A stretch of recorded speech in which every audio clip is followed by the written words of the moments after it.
The lawyer's words hit me like a slap across the face. "I'm sorry, Mrs. Williams, but your daughter has filed a claim stating the inheritance rightfully belongs to her as Michael's biological mother." I looked that woman straight in the eye and said the words that would change everything. "Karen, you walked out on that boy when he was 5 years old, and now you want to profit from his death?" What happened next would expose just how far some people will go for money. If you're watching this, subscribe and let me know where you're watching from. Let me take you back to where this nightmare began. 3 months ago, my grandson Michael passed away suddenly from a heart attack at just 30 years old.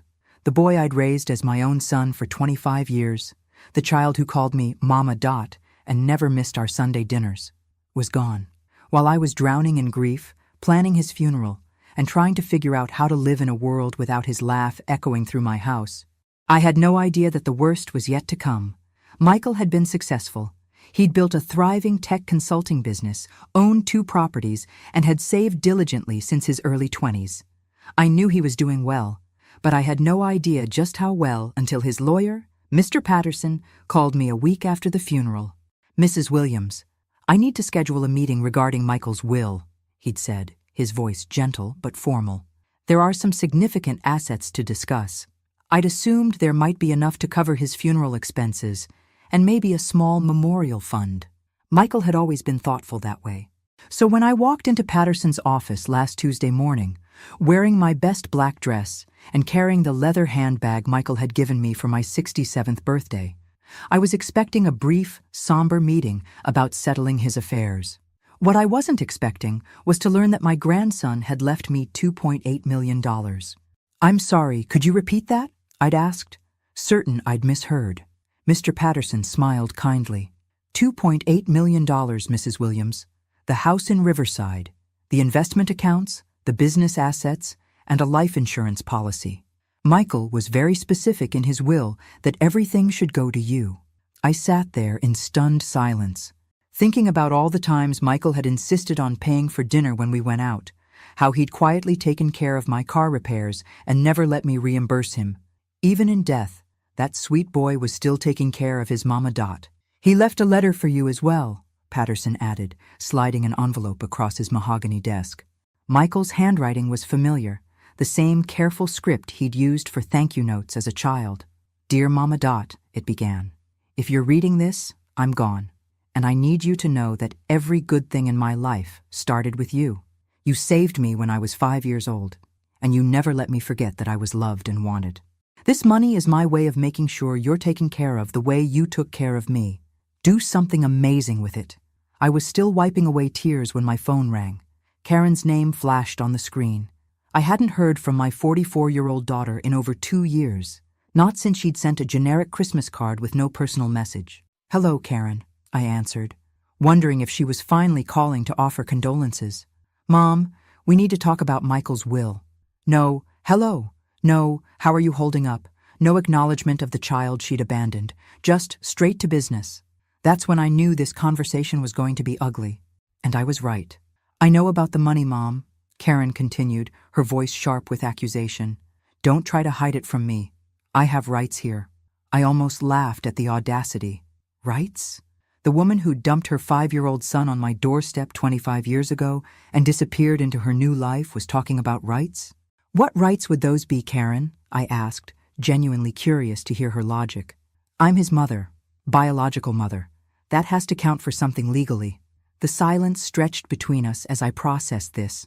Karen, who hadn't attended Michael's high school graduation, his college graduation, or sent so much as a birthday card in the last decade, was now claiming maternal rights over his estate. But what really got my blood boiling was realizing how she'd found out about the inheritance. "Karen, how exactly did you learn about Michael's will?" There was a pause, and I could practically hear her scrambling for an acceptable answer. I called the funeral home to ask about arrangements, and they mentioned there was a significant estate. Lie. Complete lie. I'd handled all the funeral arrangements myself, and the funeral home wouldn't discuss financial matters with someone who wasn't the next of kin. "Try again, Karen." "Fine. I saw the probate filing online. It's public record, Mom. I was checking to see if Michael had left any debts I should know about." There it was. She'd been hunting for information, probably hoping Michael had left behind problems she could swoop in and help with. Instead, she'd discovered a fortune and decided she deserved a piece of it. "You made your choice 25 years ago," I said quietly. "You chose your new husband over your son. You chose your fresh start over your responsibilities. You don't get to claim motherhood now just because there's money involved." I heard her sharp intake of breath. "That's not fair, Mom. Things were complicated back then. Brad didn't want kids, and I was young and overwhelmed. I thought Michael would be better off with you." Better off, as if abandoning your child was some kind of selfless act. I remembered that awful day clearly. Karen had shown up at my door with 5-year-old Michael clutching his stuffed dinosaur, tears streaming down his little face. "I can't do this anymore, Mom," she'd said, her suitcases already packed in her car. "Brad and I are starting fresh in Denver. We can't take Michael with us." I'd begged her to reconsider, to get counseling, to find another solution. But Karen had already made up her mind. She'd kissed Michael goodbye, promised she'd visit soon, and driven away while her son watched from my living room window, asking when Mommy was coming back. She never did visit, never called on his birthdays, never sent Christmas presents. When Michael would ask about her during those first few heartbreaking years, I'd make excuses. "Mommy's working hard to build a life so she can take care of you better," I'd tell him. Eventually, he stopped asking. "I need to see the will, Mom," Karen said now, her voice taking on that demanding tone I remembered from her teenage years. "And I want copies of all the financial documents. I'm going to contest this if I have to." Contest it. Of course she was. Because Karen had never met a situation she couldn't make worse through sheer selfishness. "You can contact Michael's lawyer directly if you want to contest anything," I told her. "His name is Robert Patterson. But Karen, I want you to think very carefully about what you're doing here. Are you really going to dishonor your son's memory by fighting over his money?" "Don't try to guilt me," she snapped. "This isn't about honoring anyone. This is about what's legally right. I'm his next of kin." Next of kin. The words made me sick. I was his next of kin in every way that mattered. I was the one who stayed up all night when he had pneumonia at 7. I was the one who taught him to drive, helped him with college applications, and celebrated every achievement. I was the one who held his hand in the hospital during his final moments. "You know what, Karen? Do whatever you think you need to do," I said, surprised by how calm my voice sounded. "But remember this conversation. Remember that you chose money over decency, because I'll remember it too." I hung up the phone and sat in my quiet kitchen, looking around at all the little reminders of Michael's presence. And for the first time since this whole mess started, I felt something other than grief. I felt angry. Good. Because Dorothy Williams had learned a long time ago that sometimes anger was exactly what you needed to fight back. 2 days later, Karen showed up at my front door without warning. I was still in my gardening clothes, dirt under my fingernails from planting the memorial rosebush for Michael, when the doorbell rang. Through the peephole, I saw my daughter standing on my porch, looking exactly like she had 25 years ago when she'd brought trouble to my doorstep. "Hello, Karen," I said, opening the door but not inviting her in. She looked good, I had to admit. Expensive highlights, designer purse, manicured nails. Clearly, life in Denver had treated her well. "Can I come in? We need to talk." "About what?" "About Michael. About the will. About doing what's right." What's right? I almost choked on that one, but I stepped aside and let her into my living room, the same room where Michael had taken his first steps, where we'd watched countless Disney movies together, where he'd told me about his first girlfriend and his dreams of starting his own business. Karen looked around with barely concealed distaste. "You never changed anything," she observed. "The same furniture, same paint, same everything." "Some things don't need changing," I replied. "Some things are perfect just the way they are." She missed the dig entirely, settling onto my old sofa like she owned the place. "Mom, let's be reasonable here," she began, crossing her legs and folding her hands in her lap. The gesture reminded me painfully of Michael when he was nervous. "I know you're grieving, and I know this is hard, but we both know that Michael's will doesn't reflect what he would have really wanted if he'd thought things through properly." I blinked slowly, letting her words sink in. "Excuse me? Think about it logically. He was young. He wasn't expecting to die. If he'd really considered the implications, he would have wanted his biological family to inherit his estate. It's only natural. Natural. Like abandoning your child was natural, like showing up 25 years later with your hand out was natural. I studied my daughter's face, looking for any sign of genuine grief, any hint that she was mourning the son she'd lost. All I saw was calculation. "Karen, let me ask you something," I said, settling into my recliner, the one Michael had bought me for Mother's Day 3 years ago. "When was the last time you spoke to Michael?" Her composure slipped slightly. "What does that matter?" "It matters because you're sitting in my living room claiming to know what he would have wanted, and I'm trying to figure out how you'd know that when you haven't been part of his life." "I sent Christmas cards," she said defensively, "and I followed his social media. I knew what was going on in his life. Christmas cards. Generic ones with her signature and nothing else. And following someone's social media wasn't the same as being present for the moments that mattered." "Did you know he was afraid of thunderstorms until he was 12? I asked quietly. "Did you know he played piano beautifully, but quit lessons because he was too shy to perform? Did you know he volunteered at the animal shelter every Saturday morning for the last 5 years? Karen's jaw tightened. "Those are just details, Mom. Details. That's what she called the fabric of her son's life. The 1,000 small moments that made him who he was were just details to her. No, Karen. Those details were Michael's life, the life you chose not to be part of. And now you want to profit from that life you abandoned." She stood up abruptly, her careful composure finally cracking. "I was 19 years old when he was born. I was a child myself. I did what I thought was best for everyone." "You did what was easiest for you," I corrected. "There's a difference." "Fine," she said, her voice cold now. "If you won't be reasonable about this, I'll let the lawyers handle it. But don't expect this to be simple, Mom. I'm not going away." After she left, I sat in my quiet house and thought about Michael at 19. He'd been in his second year of college, working part-time to help with expenses, calling me every Sunday without fail.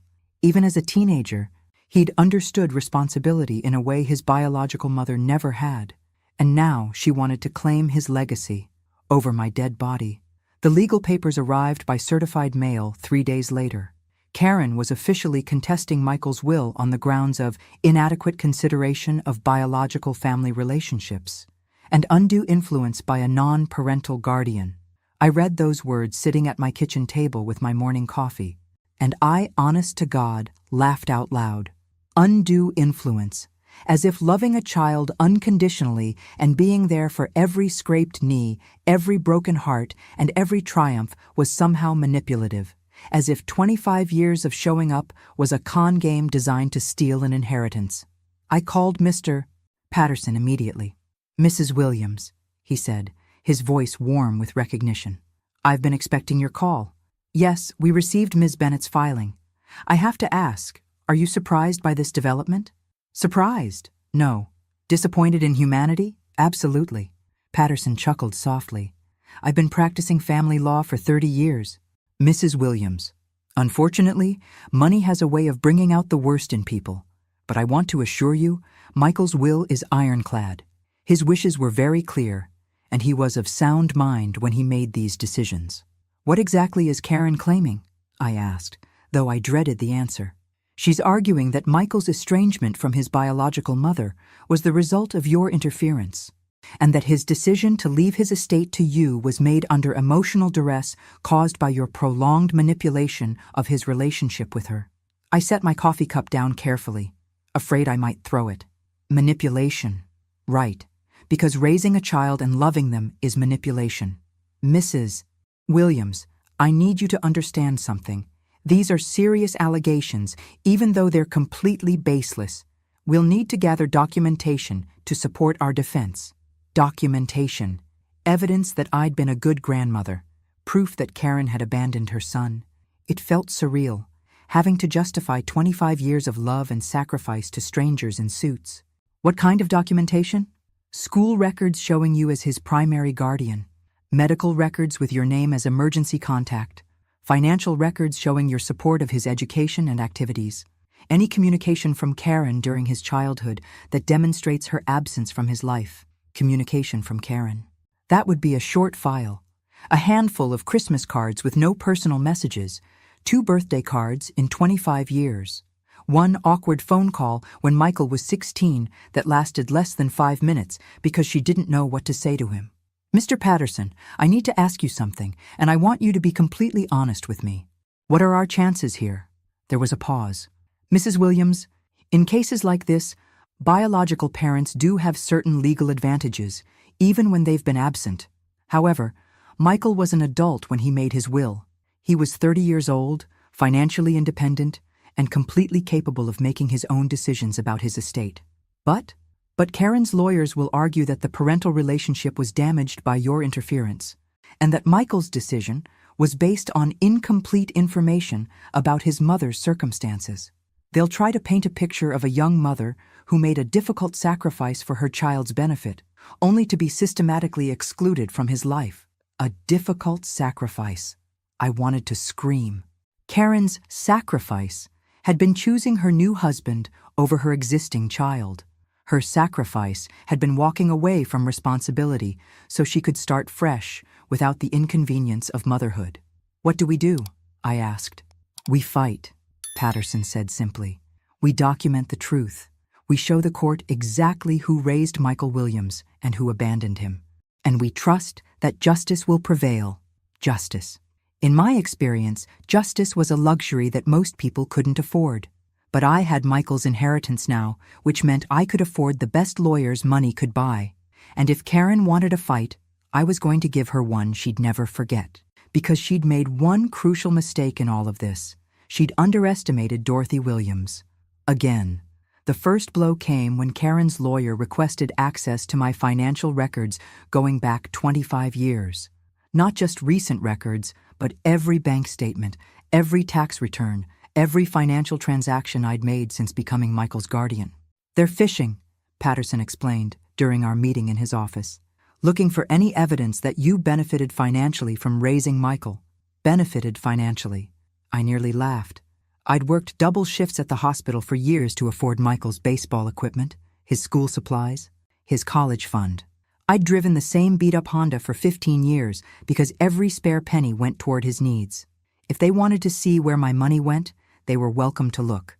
"Let them have the records," I told Patterson. "I've got nothing to hide." "Are you sure, Mrs. Williams? This level of financial scrutiny can be quite invasive." "I'm absolutely sure. In fact, I hope they look real close at those records, because what they're going to find is a woman who spent 25 years putting a child's needs before her own." But Karen wasn't done. 3 days later, she showed up at Michael's old workplace, introducing herself to his colleagues as his estranged mother and asking questions about his relationship with me. She was building a case, painting a picture of an old woman who'd poisoned her grandson against his biological mother. I found out about it when Michael's former business partner, David, called me. "Mrs. Williams, I thought you should know. A woman came by the office today claiming to be Michael's mother. She was asking some pretty pointed questions about your relationship with him." "What kind of questions?" "Whether he ever seemed resentful about his childhood, whether he ever mentioned wanting to reconnect with his biological family, whether you seemed controlling or possessive." My blood boiled. Karen was trying to rewrite history, to plant seeds of doubt about my motives and Michael's feelings. "David, I hope you told her the truth." "I absolutely did. I told her that Michael talked about you constantly, that he credited you with everything good in his life, and that anyone who knew him could see how much he loved and respected you." That evening, I sat in Michael's old room, surrounded by the evidence of our life together. Photo albums full of birthday parties, school plays, graduation ceremonies, family vacations, awards and certificates bearing his name, report cards with teacher comments praising his kindness and character. This was the real story of Michael Williams, not the fantasy Karen was trying to create. I picked up one particular photo, taken when Michael was 8 years old. We were at the county fair, both grinning at the camera, his small hand firmly clasped in mine. He'd insisted on riding the Ferris wheel, even though he was scared of heights, and I'd held him close the entire time, whispering encouragement in his ear. That's when I noticed something in the background of the photo. Karen's former neighbor, Mrs. Patterson, no relation to the lawyer, was visible near the game booths. She'd been there that day because her granddaughter was in Michael's class. She'd seen us together, seen how happy and secure Michael was with me, More importantly, she'd also witnessed Karen's visits during those early years. The few times Karen had actually shown up, usually unannounced and often at inconvenient times, Mrs. Patterson had been there. She'd seen Karen's awkward interactions with Michael, her impatience with his childish needs, her obvious discomfort with motherhood. I picked up my phone and dialed information. If Karen wanted to play dirty, she was about to learn that I knew how to fight back, because I wasn't just defending myself anymore. I was defending Michael's memory and his wishes. And some battles are worth whatever they cost, Mrs. Patterson answered on the third ring, her voice as sharp and clear as I remembered. Dorothy Williams, my goodness, it's been years. How are you, dear? I'm fighting for my grandson's legacy, Mrs. Patterson, and I need your help. Mrs. Patterson didn't just remember Karen's visits. She'd apparently been documenting them in her diary for years. I always thought that daughter of yours was trouble, she told me over tea in her living room the next afternoon. The way she'd show up demanding to see Michael, then act annoyed when he was actually excited to see her, and the things she'd say about you when she thought no one was listening. My heart clenched. What things? Oh, honey. She used to complain to her friend Brad on the phone right there in her front yard, loud enough for the whole neighborhood to hear, saying you were too attached to Michael, that you were making it hard for her to have a relationship with him, as if it was your fault she couldn't be bothered to call her own son. Mrs. Patterson pulled out a worn journal, its pages yellowed with age. I started writing things down after the third or fourth visit. Something about the whole situation didn't sit right with me. A mother should want to spend time with her child, not treat it like an obligation. She opened to a page dated June 15th, 1998. In careful handwriting, she'd recorded, Karen Bennett visited today, stayed 45 minutes, spent most of the time on her phone with husband while Michael tried to show her his school project, left early saying she had dinner plans. Michael cried after she drove away. Entry after entry detailed the same pattern. Karen showing up sporadically, interacting with Michael half-heartedly, then leaving him confused and disappointed. The visits had become less frequent over the years until they stopped altogether when Michael was 12. There's more, Mrs. Patterson said, flipping to entries from 2001. She came by one last time when Michael was about 11. I heard her arguing with you in your front yard. I remembered that day vividly. Karen had shown up demanding I encourage Michael to call her more often, accusing me of turning him against her. I quote here, "This isn't working, Mom. He doesn't even want to talk to me anymore. Maybe it would be better if I just stayed away until he's older and can understand the situation better." Mrs. Patterson looked up at me. You told her that if she walked away again, she shouldn't expect him to be waiting when she decided to come back. I did say that, I admitted. I was tired of watching her break his heart over and over again. Well, you were right. She left that day and didn't come back for 8 years. And when she finally did show up, it was for his high school graduation. She stayed for the ceremony and left immediately after, didn't even congratulate him personally. I closed my eyes, remembering Michael's face that day. He'd scanned the crowd looking for Karen, hope written all over his features. When he'd spotted her leaving early, his shoulders had sagged with disappointment. He'd never mentioned it, but I'd seen the hurt in his eyes. Mrs. Patterson, would you be willing to testify about what you witnessed? She straightened in her chair, her eyes flashing with determination. Honey, I'd be honored to tell a judge exactly what kind of mother Karen Bennett was. That boy deserved better, and you gave it to him. That evening, I called Patterson with the news about Mrs. Patterson's testimony. This is excellent, Mrs. Williams. Eyewitness testimony from a neutral party will be very compelling. But I have to warn you, Karen's team has been busy too. They've filed a motion claiming Michael suffered from depression and anxiety that affected his judgment when making his will. My blood ran cold. That's a lie. Michael was happy, successful, well-adjusted. I know that, and you know that. But they're going to argue that his mental state was compromised by the trauma of maternal abandonment, and that his decision-making was impaired as a result. It was brilliant in its cruelty. Karen was claiming that her own abandonment of Michael had damaged him so severely that he couldn't make rational decisions about his estate. She was using her failures as a mother as evidence that Michael's will should be overturned. Can they do that? I asked. They can try, but we have evidence of Michael's success, his stable relationships, his sound business decisions. We can prove he was mentally competent when he made his will. What happens next? Next week, we go to court, and we show the judge exactly who Michael Williams really was and who raised him to be that man. As I hung up the phone, I realized that Karen had miscalculated badly. She thought she could waltz in after 25 years and claim Michael's legacy based on biology alone. But she'd forgotten something important. Michael had been loved, truly and completely, for his entire life, and love leaves evidence. Tomorrow, the real battle would begin. The courthouse smelled like disappointment and broken promises. I sat in the front row wearing my best navy suit, the one Michael had helped me pick out for his college graduation, while Karen's lawyer painted me as a manipulative old woman who'd stolen a child's love for financial gain. Mrs. Williams systematically alienated Michael from his biological mother, he declared, gesturing dramatically. She poisoned a young child's mind against the woman who gave him life. I watched the judge's face carefully, looking for any sign of what she was thinking.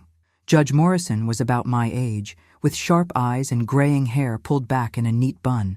She'd been listening to this nonsense for 2 hours without showing much emotion, but I caught her glancing at me when Karen's lawyer claimed I'd exploited Michael's vulnerability for personal enrichment. Personal enrichment.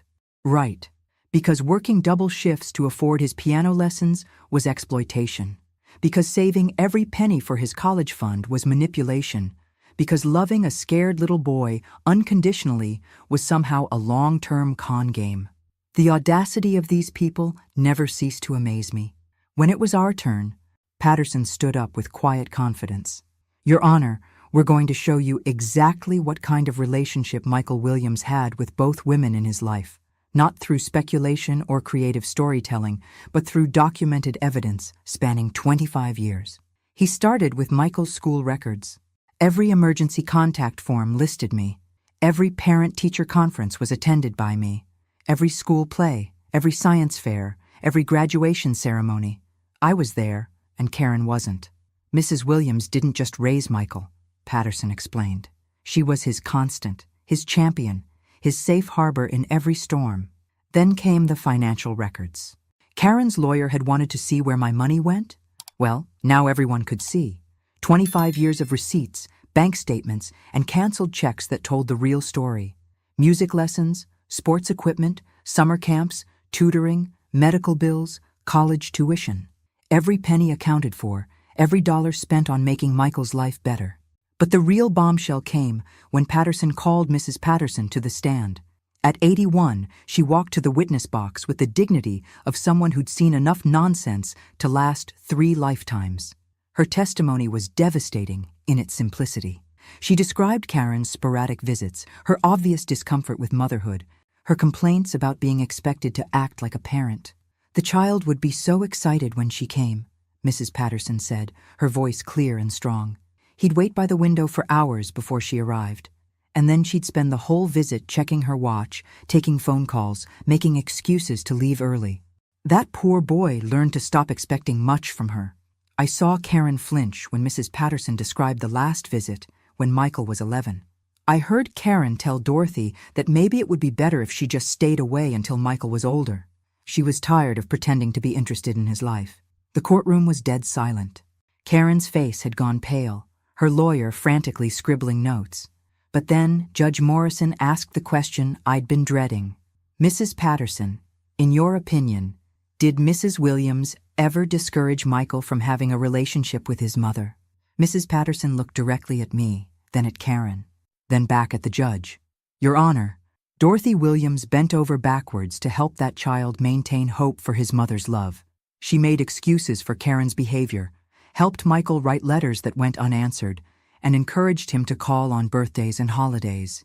If anything, she enabled Karen's neglect by protecting Michael from the full truth of his mother's indifference. The silence that followed was deafening.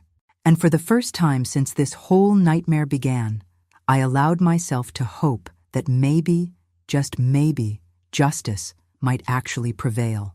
The second day of testimony brought character witnesses. Michael's business partner, David, took the stand first, describing a man who was generous, thoughtful, and deeply grateful for his upbringing. Michael talked about his grandmother constantly, David testified. He called her his hero, his inspiration, the person who taught him everything important about life. Then came Michael's college roommate, his neighbor, his pastor. One by one, they painted a picture of a man who was proud of his relationship with me, who spoke of me with deep affection and respect. Not one of them had ever heard Michael express resentment about his childhood or regret about his mother's absence. But Karen's team wasn't giving up. They called Dr. Elena Rodriguez, a psychologist who specialized in abandonment trauma. Children who experience maternal abandonment often develop complicated psychological defenses, she explained in clinical terms that made my skin crawl. They may idealize their primary caregiver while rejecting their biological parent as a form of self-protection. Self-protection. As if Michael's love for me was some kind of psychological disorder rather than the natural result of 25 years of mutual devotion. Dr. Rodriguez had never met Michael, never spoken to him, never observed our relationship, but apparently her textbook theories were supposed to override the testimony of people who'd actually known him. In your professional opinion, Karen's lawyer asked, could Michael's decision to exclude his biological mother from his will have been influenced by unresolved abandonment trauma? Absolutely, Dr. Rodriguez replied without hesitation. Adult children of abandonment often make decisions designed to punish the absent parent, even when those decisions aren't in their own best interest. I wanted to stand up and scream. Michael's will wasn't about punishing Karen. It was about honoring the person who'd actually been present for his life. But I forced myself to stay calm, to trust in Patterson's plan. And when it was our turn for cross-examination, Patterson destroyed Dr. Rodriguez's credibility with surgical precision. Doctor, you never met Michael Williams, correct? Correct. You never interviewed anyone who knew him personally? No. But I reviewed the case files and you reviewed legal documents prepared by lawyers, not medical or psychological evaluations of the actual person in question? That's correct, but so your entire testimony is based on theoretical assumptions about a man you never met, who died before you were even involved in this case. I'm applying established psychological principles to the available evidence. Patterson smiled coldly. Doctor, are you aware that Michael Williams volunteered weekly at a children's shelter, that he mentored troubled teenagers, that he donated anonymously to several charities focused on family reunification? Dr. Rodriguez shifted uncomfortably. I wasn't aware of those specifics. Are those the actions of someone consumed by abandonment trauma and motivated by revenge against his biological mother? The psychologist had no good answer for that. Because Michael's life had been defined by love and generosity, not trauma and resentment. He'd been shaped by my values, not damaged by Karen's absence. And slowly, I could see the jury recognizing that truth. But then Karen herself took the stand, and I realized the real battle was just beginning. Because my daughter had always been good at playing the victim, and 25 years of practice had only made her better. Karen's performance on the witness stand was masterful. She dressed carefully in a simple black dress, minimal makeup, her hair pulled back in a modest style that made her look younger and more vulnerable than her 44 years. When her lawyer asked about giving up Michael, actual tears appeared in her eyes. I was 19 when Michael was born, she said, her voice trembling with perfectly calculated emotion. His father had already abandoned us, and I was working 2 jobs just to afford our tiny apartment. When I met Brad, he offered me stability, security, a chance to build a real life, but he couldn't take on someone else's child. Someone else's child. Not my son or Michael, but someone else's child. As if Michael had been a piece of furniture she couldn't fit in her new apartment. But Karen wasn't done with her sob story. I thought Michael would be better off with my mother, she continued, dabbing at her eyes with a tissue. She had a stable home, financial security, time to devote to raising a child properly. I was barely more than a child myself. I made what I thought was the best decision for everyone. The jury was eating it up. I could see it in their faces. The sympathy, the understanding for a young mother who'd made a difficult choice. They were buying her narrative that giving up Michael had been an act of selfless love rather than selfish convenience. Did you want to maintain contact with Michael? Her lawyer asked gently. Of course I did. He was my son, but every time I tried to visit, it became more difficult. My mother had created this perfect little world for him, and I felt like an intruder. Michael would be polite but distant, like he was uncomfortable with me being there. Uncomfortable. Yes, Michael had been uncomfortable. Uncomfortable watching his mother check her phone constantly. Uncomfortable with her obvious eagerness to leave. Uncomfortable with her awkward attempts at conversation with a child she barely knew. But Karen was spinning his discomfort as evidence of my interference. I realized I was disrupting his stability, she said, the tears flowing freely now. So I made the painful decision to step back and let him have the peaceful childhood he deserved. I thought maybe when he was older, when he could understand the complexity of the situation, we could rebuild our relationship. It was beautiful, really. She'd turned 25 years of neglect into a touching story of maternal sacrifice. She'd transformed her abandonment into an act of love. And when her lawyer asked if she'd ever stopped loving Michael, her answer was perfect. Never. Not for a single day. He was always in my heart, always in my thoughts. I just wanted him to be happy. I felt sick. This wasn't the Karen I knew, the one who'd complained about the burden of motherhood, who'd chosen her new life over her existing child without looking back. This was a carefully crafted performance designed to tug at heartstrings and rewrite history. But Patterson was ready for cross-examination, and he had weapons Karen didn't know about. Ms. Bennett, you mentioned wanting to maintain contact with Michael. How many times did you call him during his childhood? Karen hesitated. It's hard to remember exactly. Several times. Let me help refresh your memory. According to phone records we subpoenaed, you called Michael exactly 3 times between 1999 and 2015. 3 times in 16 years. The courtroom went silent. Karen's composure cracked slightly. I sent cards and letters. Yes, you did. We have copies. 12 Christmas cards over 25 years, all store-bought with only your signature. No personal messages, no questions about his life, no expressions of love. Is that your idea of staying in touch with your son? Karen was crumbling now, her carefully constructed image falling apart under Patterson's relentless questioning. You said you stepped back to give Michael stability, but isn't it true that you stopped visiting because your new husband didn't want Michael in your life? That's not. Brad wasn't. We have your neighbor's testimony, Ms. Bennett. She heard you tell your husband that you were done playing mother to someone else's kid. Were those your words? The devastation on Karen's face was complete. She'd been caught in her lies, exposed for what she really was. But then she played her final card, the one I should have seen coming. I may not have been the perfect mother, she said, her voice breaking with genuine emotion now. But I gave Michael life. And Dorothy. Dorothy took that life and made it her own. She stole my son from me, and now she's trying to steal his legacy too. And with those words, I realized this fight was far from over. The bombshell came during Karen's redirect examination. Her lawyer had one more card to play, and it was a doozy. Ms. Bennett, there's been testimony about your mother's financial support of Michael throughout his childhood. Did you ever contribute financially to his care? Karen straightened in her chair, and I saw something calculating flash in her eyes. Yes, I did, she said firmly. I sent money every month for the first 10 years of Michael's life. $500 a month. Without fail, $60,000 total over those years. My blood turned to ice. That was a lie, a complete fabrication. I'd never received a penny from Karen for Michael's care. Do you have records of these payments? Her lawyer asked. Of course, money orders, sent through the postal service. I kept copies of everything. She reached into her purse and pulled out a manila envelope. I brought them with me today. Patterson was on his feet immediately. Objection, Your Honor. This evidence wasn't disclosed during discovery. Your Honor, Karen's lawyer replied smoothly. My client only recently located these records while preparing for testimony. They were stored in her late mother-in-law's belongings. Judge Morrison examined the documents with a frown.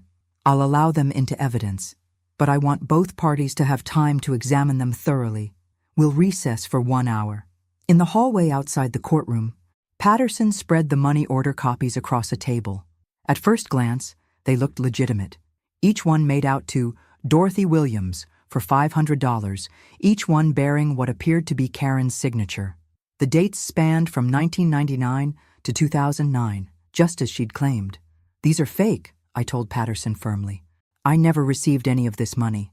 Not $1. "I believe you, Mrs. Williams. But these documents look authentic. We need to prove they're fraudulent, and we need to do it quickly." That's when I noticed something. The address on each money order was wrong. Not completely wrong, but subtly wrong. My street number was listed as 1247 instead of 1274. A simple transposition that would have caused any mail to be returned to sender. "Look at the address," I told Patterson excitedly. She deliberately used the wrong address so the money orders would be returned to her uncashed. She could keep the receipts as proof she sent money while knowing I'd never actually receive it. Patterson's eyes lit up. "That's brilliant. Evil, but brilliant. She's been planning this fraud for 25 years, creating fake evidence of financial support that never actually happened. We had 1 hour to prove it. 1 hour to expose Karen's decades-long deception before the court. But I knew someone who could help us. Mrs. Patterson had lived across the street from me for 40 years. If Karen had really been sending me money orders regularly, surely our eagle-eyed neighbor would have noticed postal workers attempting deliveries to the wrong address. Patterson made the call while I paced the hallway. "Mrs. Patterson? This is Robert Patterson, Dorothy Williams' attorney. I need to ask you about mail delivery to Mrs. Williams' address during the 1990s. "I see. Yes, that's very helpful. Would you be willing to testify about that this afternoon?" When he hung up, Patterson was grinning. "Mrs. Patterson says the postal worker on that route was her nephew Danny. He worked that route for 20 years, and he specifically remembers attempting deliveries to 1247 Maple Street multiple times during the 1990s. There's no such address. It's a vacant lot. He had to return dozens of pieces of mail marked address unknown. We had her. Karen had spent 25 years creating fake evidence of parental support, building a paper trail designed to support her eventual claim on Michael's estate. She'd planned this long before Michael died, probably from the moment she learned he was successful. But when we returned to court and Patterson called Danny Patterson to the stand, Karen's lawyer objected vehemently. "Your Honor, this witness wasn't disclosed during discovery either. Neither were your client's fraudulent money orders," Patterson replied coldly. Judge Morrison made her decision quickly. "I'll allow the testimony. This case has taken some unusual turns, and I want all relevant evidence presented." And with that ruling, Karen's house of lies came tumbling down. Danny Patterson's testimony was devastating. "I remember those money orders," he said, his voice clear and confident. "Same sender, same amount, same wrong address, every month for years. I tried to deliver them maybe a dozen times before I realized there was no 1247 Maple Street. After that, I just marked them return to sender and sent them back." "And did you ever successfully deliver money orders from Karen Bennett to 1274 Maple Street, Mrs. Williams' actual address?" Patterson asked. "Never. Not once in 20 years." Karen's face had gone white. Her lawyer was frantically whispering in her ear. But the damage was done. But that wasn't the end of it. Patterson had one more surprise, one final revelation that would seal Karen's fate forever. Earlier that week, while preparing for trial, he'd been going through Michael's personal effects more thoroughly and had discovered something that changed everything. "Your Honor, during our preparation for this case, we discovered additional evidence among Michael's belongings. Michael kept detailed records of his business dealings, including recordings of important conversations for his protection. One of these recordings is directly relevant to this matter." Patterson approached the bench with a small digital recorder I recognized immediately. Michael's voice recorder, the one he'd used for business meetings and important calls. This recording was made 6 months before Michael's death, during a conversation with his estate planning attorney about updating his will. The judge allowed the recording to be played, and suddenly Michael's voice filled the courtroom. Clear, strong, unmistakably him.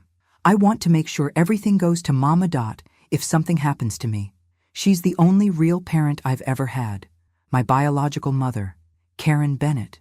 She's reached out a few times over the years asking for money, but I've never had any relationship with her." The recording continued. "Karen claimed she used to send support payments when I was a kid, but Mama Dot never got any money from her. Not a cent. I think she was lying, trying to make herself look better. I don't have any relationship with Karen Bennett, and I don't want her to have any claim on my estate. She made her choice 25 years ago when she walked away. Mama Dot made hers when she stayed. But the most damning part came next. I've saved copies of every letter, every email, every text message Karen has sent me over the years, most of them asking for money or trying to justify her abandonment. I want my attorney to have all of this documentation so there's no question about my wishes if anything happens to me. The silence in the courtroom was absolute. Karen was crying now, real tears this time, but they weren't tears of grief or regret. They were tears of rage and frustration. Her carefully constructed fraud had just been demolished by her own son's voice from beyond the grave. Patterson then presented a file folder containing years of communication between Karen and Michael that none of us had known existed. Letters asking for loans, emails making excuses for her absence, text messages that revealed the true nature of their non-relationship. Michael had been documenting everything, creating a record that would eventually protect his legacy from the very person who'd abandoned him.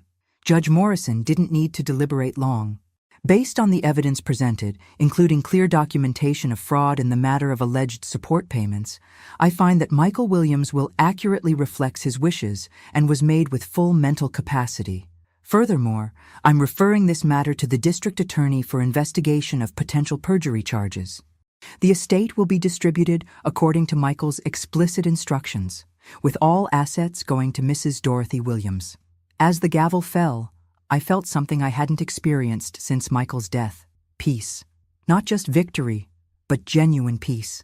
My grandson's wishes had been honored, his memory protected, his legacy preserved exactly as he'd intended. Karen left the courtroom without looking at me. Her dreams of easy money shattered along with any remaining shred of dignity. She'd gambled everything on her ability to manipulate the system, to play the victim, and rewrite history in her favor. But the truth has a way of surfacing eventually, and Michael's truth was stronger than her lies. 3 months later, I used part of Michael's inheritance to establish the Michael Williams Foundation for Children in Foster Care. It provides educational scholarships and support services for kids who, like Michael, have been abandoned by their biological parents, but found love with guardians who chose to stay. At the Foundation's opening ceremony, I thought about how Michael would have loved seeing children get the chances he'd worked so hard to create for himself. And I smiled, knowing that his final gift to me had become my first gift to the world in his memory. Sometimes the best revenge isn't revenge at all, isn't? Sometimes it's just living well and loving deeply, letting your actions speak louder than your anger.